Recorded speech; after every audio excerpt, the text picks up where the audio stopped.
Bienvenue pour cette nouvelle séquence des paroles de la vie éternelle avec Marc Joseph. Nous sommes aujourd'hui le 13 janvier 2024. 13 janvier 2024, je suis venu te redire que c'est encore pour toi un jour de grâce ou de victoire avec la présence de Jésus-Christ dans ta vie.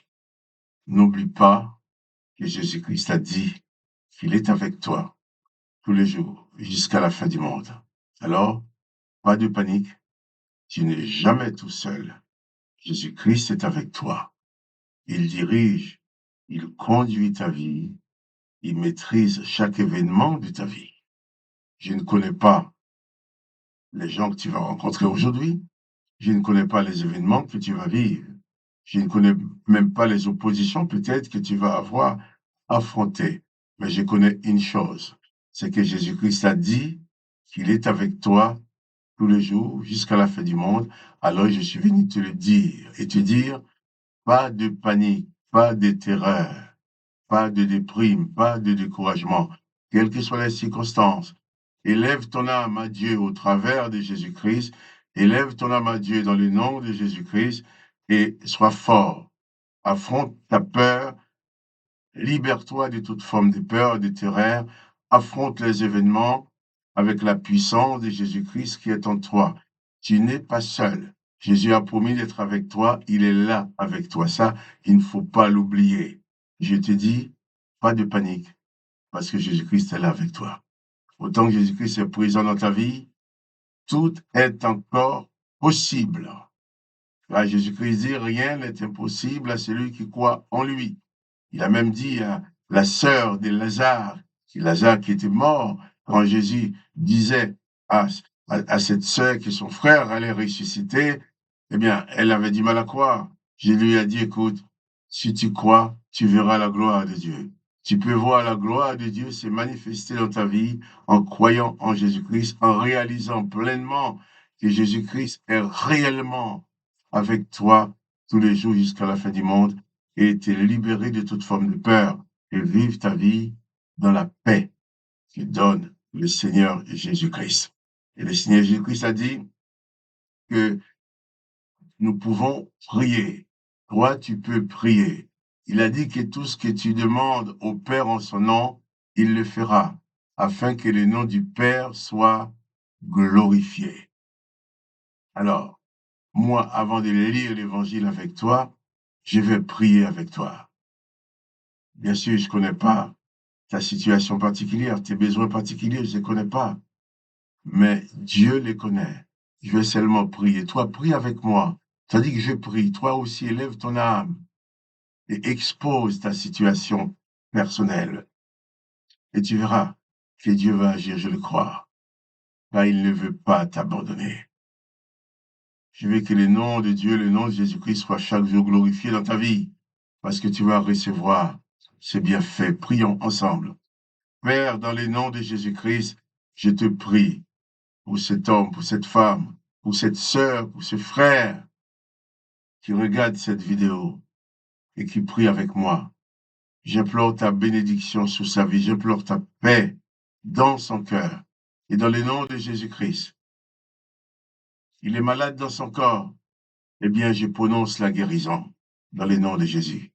Que ton corps soit guéri maintenant dans le nom de Jésus-Christ. Jésus-Christ donne la guérison. Jésus-Christ a le pouvoir de te libérer complètement de la maladie. Je prie pour que tu sois guéri.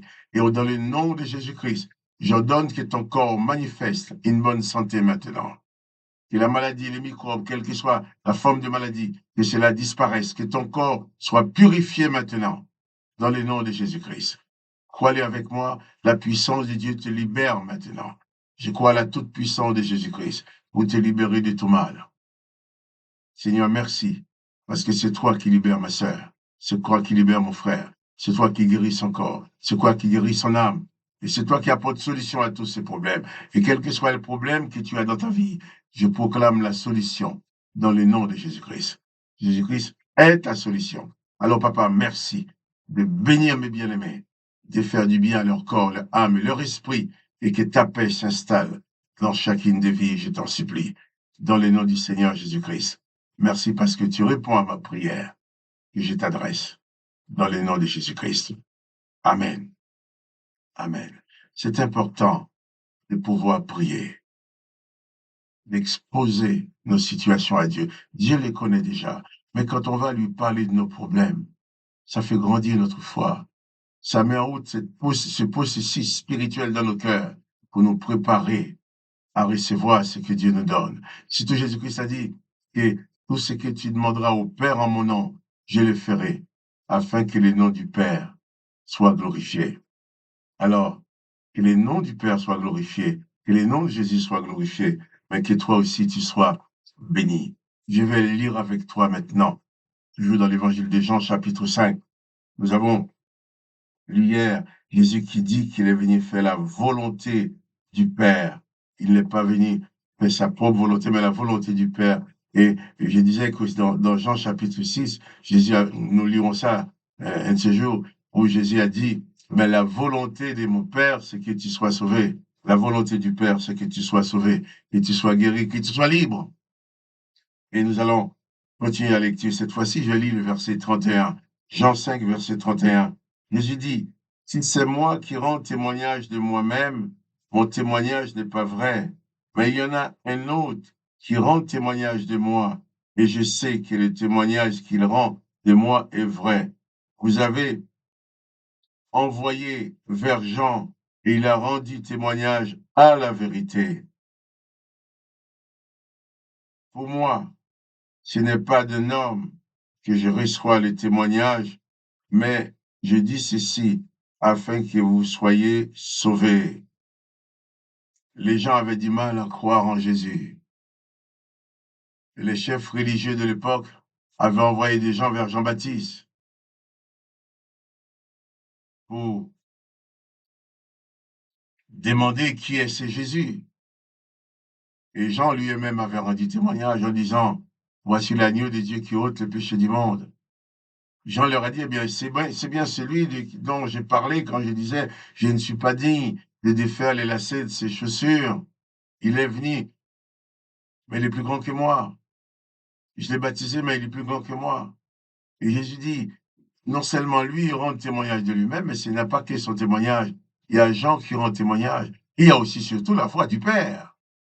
Lorsque Jésus est sorti de l'eau du baptême, il y a aussi la voix du Père qui a rendu témoignage en disant, celui-ci est mon fils bien-aimé, en qui j'ai mis toute mon affection.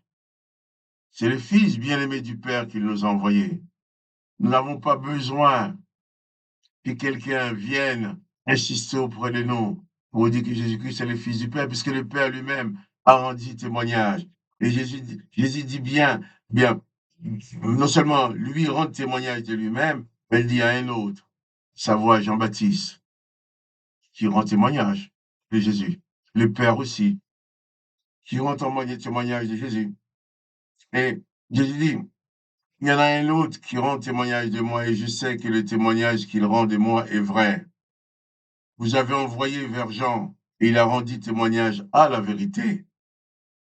Et Jésus dit, pour moi, ce n'est pas d'un homme que je reçois les témoignages, mais je dis ceci afin que vous soyez sauvés. Jésus prend le temps de parler, de s'expliquer. Jésus n'avait aucun besoin personnel de s'expliquer aux gens. Jésus n'avait pas besoin d'être justifié par les hommes. Mais Jésus leur parle afin de les aider à comprendre. Et Jésus dit, j'ai dit ceci afin que vous soyez sauvés. C'est pas que Jésus avait besoin qu'on vienne parler de lui, qu'on vienne dire qui il est. Il sait qui il est. Mais il voulait aider les hommes, aider les humains à croire, à comprendre sa personnalité, à comprendre qui il est, afin qu'on puisse s'attacher à lui et être sauvé. Il dit, eh bien, pour moi, ce n'est pas d'un homme que je reçois les témoignages, mais je dis ceci afin que vous soyez sauvés. Jésus passe du temps à se justifier devant les hommes, pas parce qu'il avait besoin de se justifier pour lui-même, parce qu'il voulait aider les incrédules, ceux qui ont du mal à croire. Il voulait les aider à croire, les aider à s'attacher à lui. Alors, toi aussi, tu as le privilège, tu peux lire les témoignages de Jésus dans les évangiles. Jésus rend témoignage de lui, Jean-Baptiste rend témoignage de lui, et le Père rend témoignage de lui, et il y a d'autres personnes, et tu rencontreras certainement, qui vont rendre témoignage de Jésus, de l'œuvre de Jésus dans leur vie. Moi, je peux rendre témoignage de tout ce que Jésus-Christ a fait dans ma vie. Pour moi, Jésus-Christ, dans ma vie, Jésus-Christ, c'est la personne la plus importante que ma femme, que mes enfants, que tout le monde. Puisque Jésus-Christ, c'est mon maître à penser. Et c'est de lui, je détiens l'espérance de la vie éternelle. Ma femme, mes enfants, mes amis, ne peuvent pas me donner la vie éternelle. Mais Jésus-Christ me dit, si je crois en lui, j'ai la vie éternelle. Alors je crois. Que les noms de Jésus-Christ soient glorifiés. Mais toi aussi, crois en Jésus-Christ. Place ta foi en Jésus-Christ. On sorte de pouvoir te sortir de cette dimension purement humaine, sans espérance, sans rien derrière. De vivre comme si tu étais une bête, tu vis, tu meurs, c'est fini. Non, c'est pas ça. Tu as un corps, tu vis dans un corps, mais tu n'es pas ton corps n'est pas toi. Moi, je ne suis pas mon corps n'est pas moi. Ce corps, c'est qu'une enveloppe charnelle que j'utilise provisoirement pour me manifester dans ce monde. Mais un jour, je vais m'en débarrasser comme un vieux vêtement sale. Et ma vraie personne va s'installer dans la gloire du Père, dans les noms de Jésus-Christ. Alors, Jésus-Christ est avec toi. Pas de panique, pas de peur. Attache-toi à Jésus-Christ. Crois en son nom. Invite-les à venir vivre dans ton cœur, dans ta vie. Oh, merci, Papa, de nous avoir donné Jésus-Christ. Remercie Dieu le Père, de t'avoir donné Jésus-Christ, son Fils. Pas de panique. Jésus-Christ est avec toi. Autant que Jésus-Christ est présent, tout est encore possible. Alors il faut bannir la peur. Que les noms du Père soient glorifiés, que les noms de Jésus-Christ soient glorifiés. Et toi, tu sois béni. Quant à moi, Marc-Joseph, je te dis à demain pour une autre séquence de paroles de la vie éternelle. Je te dis aussi, si tu aimes cette vidéo, n'oublie pas de cliquer sur ce j'aime pour qu'elle soit prononcée aux autres. Sois béni et à demain.